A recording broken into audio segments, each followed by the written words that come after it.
Postgame live, the Bills lose to the Chiefs in the AFC Championship game, 32-29. Thad, this is a scene that you and I have been around.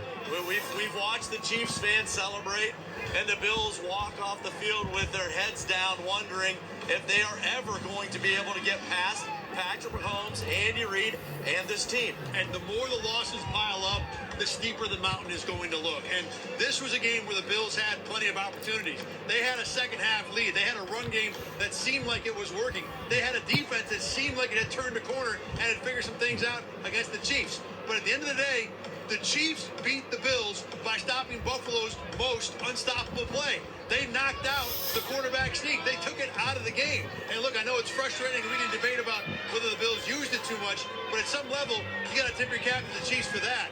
But the bottom line is here, this Bills team was mostly healthy. Yes, Taylor Rapp didn't play. Christian Benford left this game early.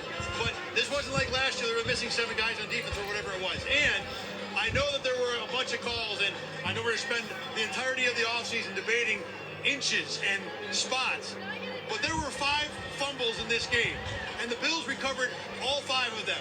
So whatever the Bills didn't get with spots and officiating, whatever other breaks didn't happen, they still were on the long end of the stick when it comes to the lucky stuff in this game.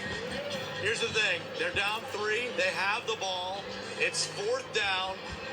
They still have a shot. Josh Allen's under pressure. He's fading back off the back foot. Gets crushed. Is able to get the ball down the field to Dalton Kincaid. The Bills tight end has got to make that catch. You are a former first-round draft pick. He has got to come down with that. It was not the easiest catch in the world to make because he kind of had to come back to it, and it wasn't exactly chest-high. But he's got to make that catch. You've got to help your quarterback. This guy has carried you through so many games. Give him a chance. I had a little bit, not anywhere near the situation, but I had some Charles Clay flashbacks on that one. Yes, that's a good catch. Yes. You know, the Clay one was a lot harder, but yeah. My first reaction was, look, that's a tough throw. Clearly, Josh is just flailing, trying to get something away, but Kincaid was wide open. To be honest, I want to look at it again later. It feels like Josh Allen made a pretty incredible play there to get that ball into a catchable spot. And yeah, look, if you throw Kincaid that ball 100 times, he might make 70 catches. In this spot, considering not only is he a first-round pick, you traded up for him as a first-round pick. There's no pressure around him. Just make the catch. Not coming up with that. He's a young kid, and I don't want to get on him too much, but this is what they pay you to do. This is why they drafted a guy like that, an athletic tight end, to be able to bail your quarterback out. And one of the bigger problems the Bills had this year was that the pass catchers just didn't do enough. In this game, some of the guys stepped up. Amari Cooper had a decent game. Khalil Shakir did his thing. Mac Hollins was unbelievable. Mac Hollins was great. Exactly. But Dalton Kincaid is one of those guys, and you need him to make one play, and he couldn't make it. We're going to hear from Bills quarterback Josh Allen in just a minute. But first I want to talk about Josh's game because he came out in that first series. It looked like super hyper, like strung real tight. But then as the game went, he seemed to slow down. He seemed to kind of rein it in. And he made the throws that you want to see him make.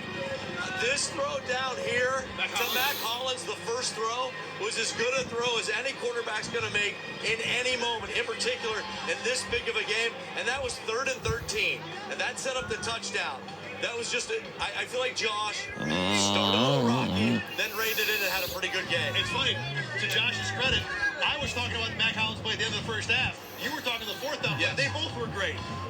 I will say overall, though, this was not a Josh Allen game up to the standard we've seen this year. He put the ball on the ground 3 times today. His first 2 throws hit more Chiefs' hands than Bills' hands. Yes, the overall was very good. It was a positive game for Josh Allen. But when we were talking about a guy that at midseason we thought was either a favorite or a near lock to be MVP, this was not that. He had a lot of MVP moments and was a big reason why the Bills got back into this game. The throw at the end of the first half, not only was it a great throw, but considering the Bills were down 11, the Chiefs get the ball to open the second half, you have to score points this year. And for him to come up with a 7 was an incredible play. Again, the quarterback sneaks, that's a little bit on Josh. I mean, you want him to make that play. He didn't make it. Overall, this was a really good quarterback game. This is not Josh's fault, but considering the bar he set this year, I think he would probably tell you this was not up to that level.